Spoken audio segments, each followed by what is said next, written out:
Այս աշխարհում ոչ մի ձրի բան չկա, եւ ես չեմ ասել, որ ամեն ինչ լինելու է ձրի,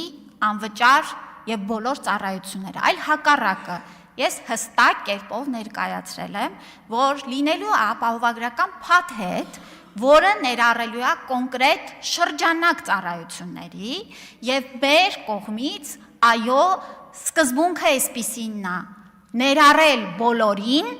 բայց անհատի համար ոչ ամեն ինչ։ Այն ակնկալիքները, որ ունի Տիկին Ավանեսյանը, չեն արդարացվելու։ Փորձեմ հիմնավորել։ Նախ ես մի բան ասեմ, որ մենք բոլորս, այս դարիճուն նստածները, Հայաստանի Հանրապետությունում, ամբողջ աշխարհում, բոլորս եկել ենք անցյալից։ Ոչ մեկը ապագայից չի եկել։ Եվ մենք անցյալից եկել ենք մեր վրա կրելով անցյալի բեռը,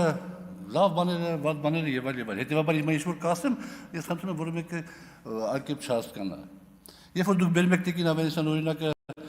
մեծ բարձրան երկրների, այն ժամանակ որ դուք ծնված եք, ես ապրում եի արդեն սովետական միությունում եւ այն ժամանակ էլ կային մեծ բարձրան երկրները։ Եվ այն ժամանակ առողջապահությունը սովետական միությունում անվճար էր։ Անվճար, ձրի։ Հայաստանում այդպես չէր։ Հայաստանում եթե փող չունենայիր, մեռնելու էիր։ Փող ունենալու դեպքում էլ կարող պատահի բուժվեիր, կարող չբուժվեիր։ Հիմա ես չեմ դատապարտում ոչ մեկին, որևէ մեկին, բայց դա այդպես էր։ Հիմա դուք օրինակը բերում եք մեծբարձրան երկրների վրա, իսկ մեծբարձրան երկրներում այն ժամանակ իրապես անվճար էր։ Այստեղ լիքը հարցեր կա, մենթալիտետի հարց կա, մոտեցման հարց կա, կարգավորումների հարց կա։ Հիմա մեր մենթալիտետը այնպեսին է, որ մենք պետք է մեր մենթալիտետի համապատասխան ներդնենք այս բարեփոխումը։ Առանձին զրույցներում անընդհատ որ խոսում ենք, ասում ենք, որ պետությունը լավ կառավարիչ չի։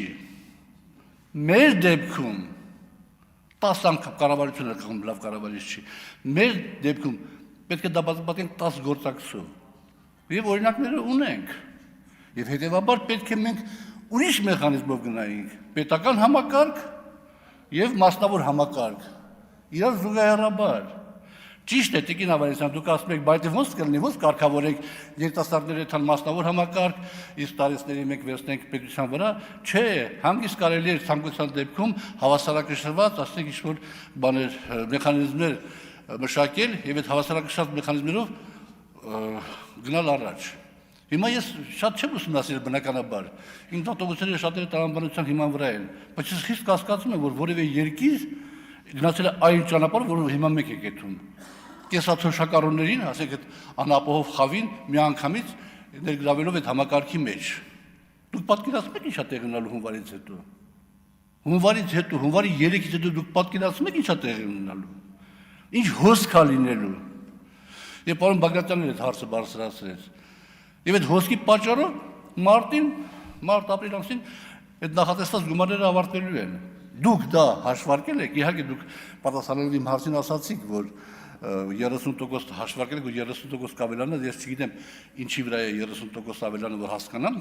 ըստ էության, բայց այդուհանդերձ դուք եք գտնում, որ կավելանա։ Ես ասում եմ, որ ոչ թե կավելանա, սարսափելի հոսք է լինելու։ Մարդիկ գալու են, որպեսզի օգտվեն այդ ծառայությունից։ Մեր առողջապահական համակարգը ի վիճակի է այդ ամեն ինչը բանանելու, սպասարկելու։